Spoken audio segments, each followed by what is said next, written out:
But in my opinion, these are what I believe are the top 10 prophecies in order that are simultaneously coming to pass exactly as we're told that they would.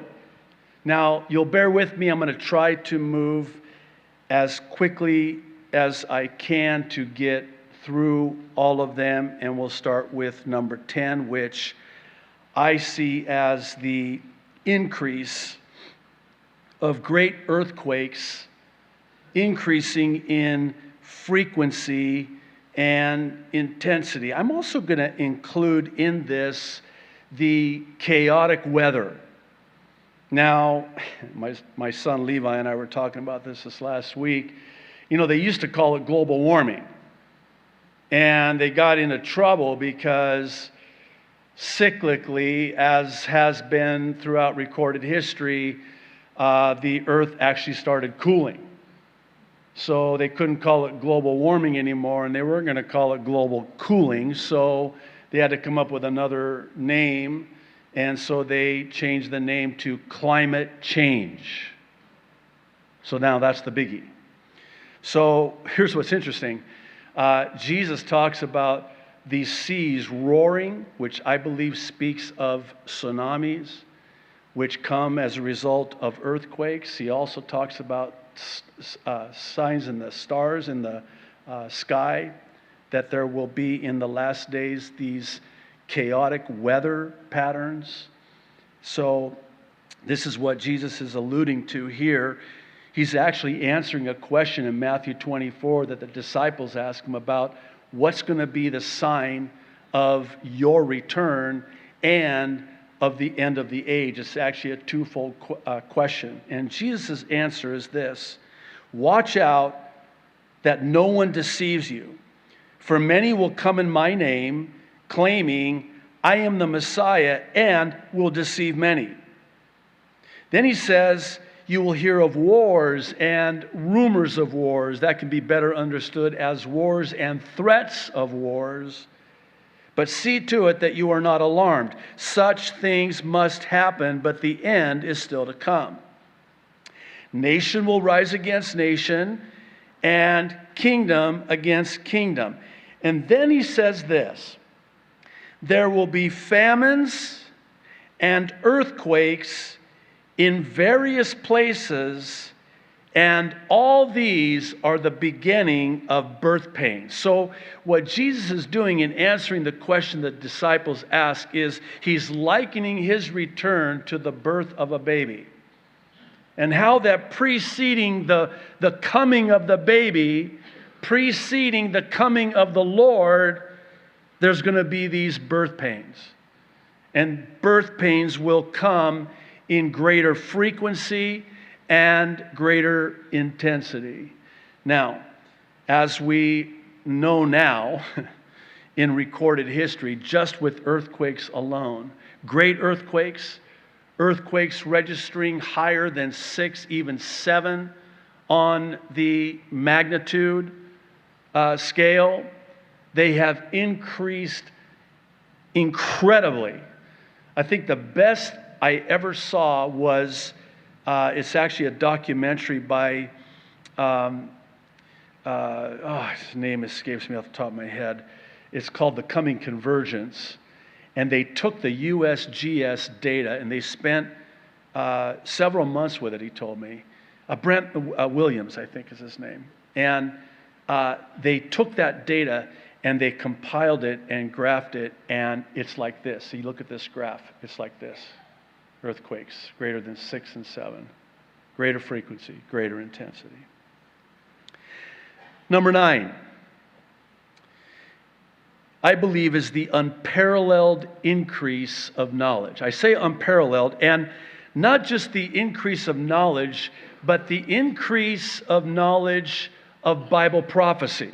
Not just technology, but in Daniel 12:4, Daniel is told, shut up the words and seal the book, the prophecy in the book of Daniel. Seal it up, shut it up, close it up, until the time of the end, many shall run to and fro, and knowledge shall increase.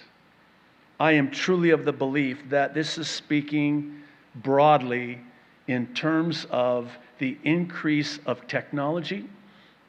That's indisputable, but also the increase of Bible prophecy knowledge. And that at the time of the end, knowledge of the prophecy in this book, the book of Daniel, which some have likened to the Old Testament book of Revelation. What Daniel is to the Old Testament, the book of Revelation is to the New Testament. I'm going to put number 8 along with number 9 because it really ties together. And I'm going to make it specific to a global currency, and I'll explain why. Many are familiar with Revelation chapter 13. Let me read verses 16 and 17.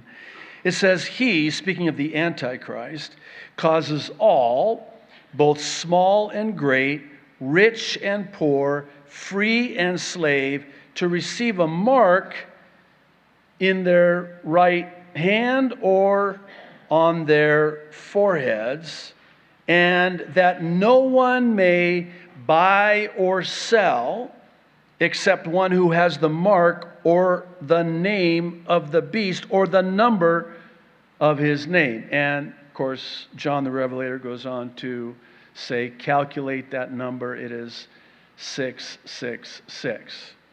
Well, the reason I wanted to put global currency at number 8 is because of the cryptocurrency of today. I don't know if you're familiar with this. Bitcoin is the most well-known of cryptocurrency. My son Elias has been keeping me apprised of the world of cryptocurrency. And he made a comment to me, and he said, Baba, I just cannot see how cryptocurrency is not going to be what is used during the 7-year tribulation. You will not be able to buy or sell. In fact, I was just reading an article yesterday about Mark Zuckerberg. Facebook is planning on coming out with a crypto coin next year in 2020. You got to love Facebook. I mean, what does this guy want to do? Control the world? Oh, never mind. Let's move on. Number 7. I believe number 7 is an increase of evil and wickedness. And I need to kind of preface this too, because in Luke's Gospel, chapter 17, Jesus describes how his return will be as it was in the days of Noah. So we need to know this about the days of Noah. And we can know this about the days of Noah and how wicked it was, which is why God destroyed the earth with a flood. We're told in chapter 6, verse 5, "Then the Lord saw that the wickedness of man was great in the earth, and that every intent of the thoughts of his heart was only evil continually." Wow. In other words, the only thing they could think of, all of their thoughts continually, every day, all day, was only always evil. That's what it was in Noah's day. Well, listen to what Jesus says in Luke 17, beginning in verse 26. "Just as it was in the days of Noah, so also will it be in the days of the Son of Man. People were eating and drinking and marrying and being given in marriage up to the day Noah entered the ark. Then the flood came and destroyed them all. It was the same in the days of Lot. People were eating and drinking, buying and selling, planting and building. But the day Lot left Sodom, fire and sulfur rained down from heaven and destroyed them all." There's a lot of typology here. If you don't mind, I'll just mention it briefly, but in the interest of time, I don't want to get too in depth. Understand that Noah is a type of Israel, and Enoch is a type of the church. Prior to the flood, we're told that Enoch walked with God and was no more. You want to know why? Because God took him. Better said, raptured him pre-flood. Noah goes into the flood and is saved during the flood. That's Israel. The purpose of the 7-year tribulation is for the salvation of the Jewish nation. Enoch is a picture of us, the church, raptured prior, and Noah, a picture of Israel. They will go through the 7-year tribulation. Lot is a picture of the church too. Not one raining of any fire or brimstone came until Lot was taken out. He was taken out first, and then the destruction came. Number 6. Number 6 to me is Jerusalem becoming this intoxicating obsession of the entire world. This is Zechariah 12, verses 1 through 3. Again, in the interest of time, I'll just kind of give you the gist of it. God declares that He Himself is going to make Jerusalem this cup of intoxication that the whole world is going to become intoxicated with in their obsession over Jerusalem, and more specifically to divide Jerusalem, to move the boundary stones, to cut Jerusalem into pieces. As one translation renders it, God declares, if you're going to try to cut Jerusalem, divide Jerusalem, I'm going to cut you. How about that? In other words, of all of the cities, the city that God Himself chose to literally put His name on. We've talked about this before. That's the Sheen, the abbreviation for El Shaddai, known as the name of God. God, the title, of course. And you look at Jerusalem today in the valleys and the old city, and right there at the center, and the sheen in the shape of a W, and literally the name is on Jerusalem. The name is on Jerusalem. This is in the Middle Eastern culture. As an Arab, in my culture, there is no higher blessing than to pronounce the name of God on someone. Growing up, my mom would always say in Arabic, Ismallah alik, which means the name of God is upon you. Bless her heart, it was innocent. She didn't realize that Allah is not the same as Jehovah. So I don't ever say that. I say Ism Yeshua alik. You know, it's interesting in the Aaronic blessing. I didn't intend to go here, but too late. When God commands Moses to have Aaron, every time the Israelites would assemble at the tent of meeting, to pronounce a blessing on them. He wanted them to be blessed, and in their hearing have this blessing pronounced upon them every single time they were at the tent of meeting, sometimes more than once a day.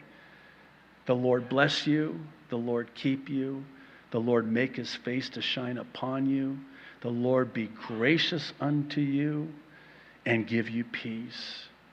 Shalom. And then He says, I have chosen to put my name on them. Well, by the way, you know, you're going to get a new name. Listen, you might like your name. I don't like my name. Okay? I mean, who would, right? My given name, Wahid Farag. Really? My wife, bless her heart. You know what her maiden name was? Lynn. Oh, Kelly Lynn. Oh, so beautiful. And then here I come along, and now she's Kelly Farag. So, why? Because I'm the bridegroom and I changed her name. Jesus is going to give us a new name. His name will be on us. I can't wait I think God is going to make it up to me, and he's going to give me a really, really cool name. I'm sorry, that was... Number 5. Number 5, I believe, is this global cry for peace and security.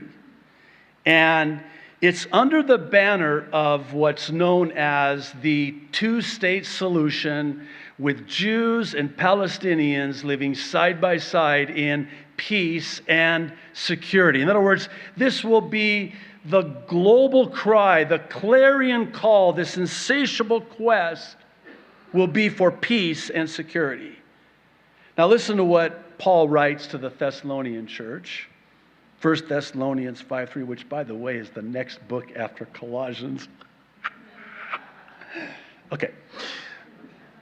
He says this: while people are saying 2 words, you know what they are? Wait for it. You know what they are. Peace and security. Now, some of your translations render it safety. It's the Greek word asphalia. It's translated either safety or security. Peace and security. While they are saying those words, destruction will come on them suddenly, sudden destruction, as labor pains on a pregnant woman, and they will not escape. I need to keep moving. Number 4, because it ties in with number 5. It's this 7-year peace agreement that is described in Daniel 9:27. Very detailed prophecy. Let me read it. He, again, speaking of the Antichrist, will confirm a covenant with many for 1 7, a period of 7. Some of your translations render it 1 week, a week of 7 years. In the middle of the 7, the 3.5-year mark, the Antichrist will put an end to sacrifice and offering, and at the temple, which presupposes that part of the agreement is the allowing of the Jews to rebuild their temple. So at the temple, he, again speaking of the Antichrist, will set up an abomination that causes desolation. Many believe he will sacrifice an unclean animal there in the newly rebuilt temple, which is going to absolutely shake up the Jews, and that's when they're going to wake up and realize this is not our Messiah. This is a false Messiah, because the true Messiah would never commit such an abomination. And it's believed that at the 3.5-year mark, when the Antichrist does what Daniel 9:27 says, the Jews will flee to the place prepared for them, which many believe, present company included, is in modern-day Jordan, the rock city, the ancient rock city of Petra, where for the last 3.5 years, God will protect his people from the Antichrist. So he will set up an abomination that causes desolation until the end that is decreed is poured out on him.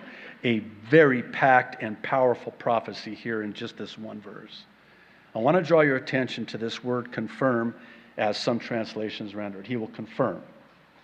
In the original language of the Hebrew Old Testament, it's the same word as it is in my native language of Arabic. It's the word kabir. Kabir. What does kabir mean?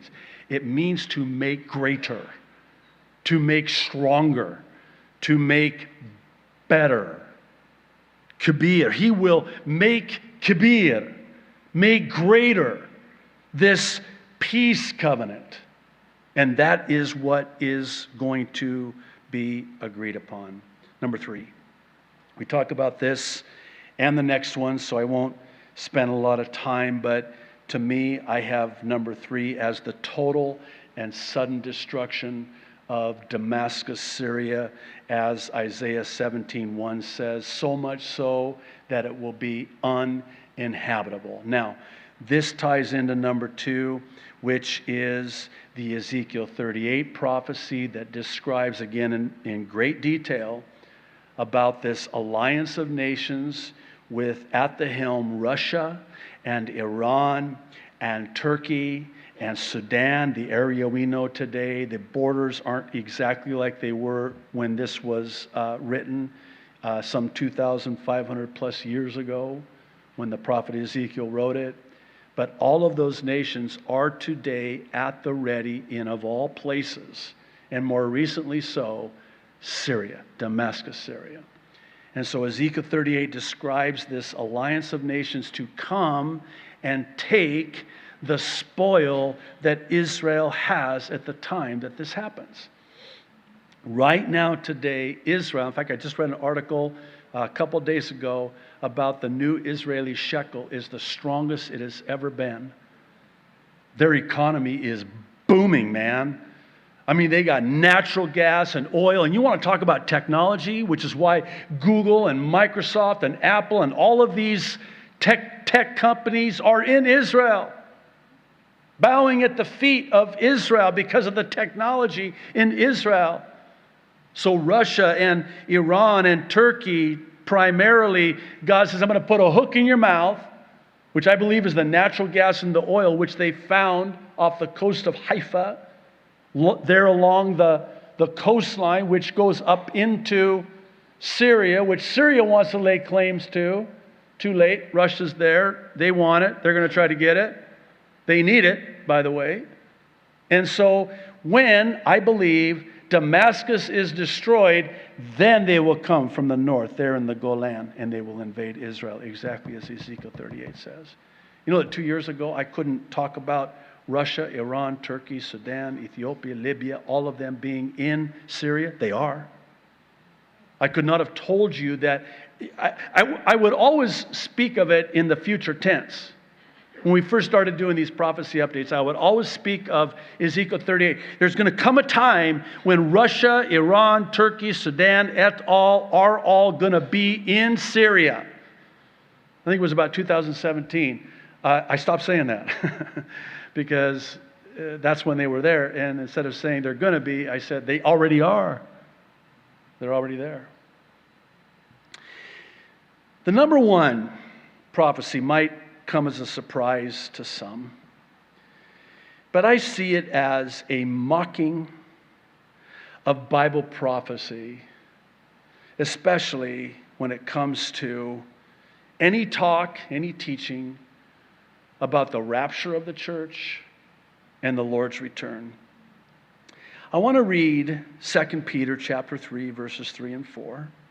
The Apostle Peter is writing, and he says, above all, you must understand that in the last days, scoffers, mockers will come, scoffing and following their own evil desires. And we're even told in verse 4 what they're going to say.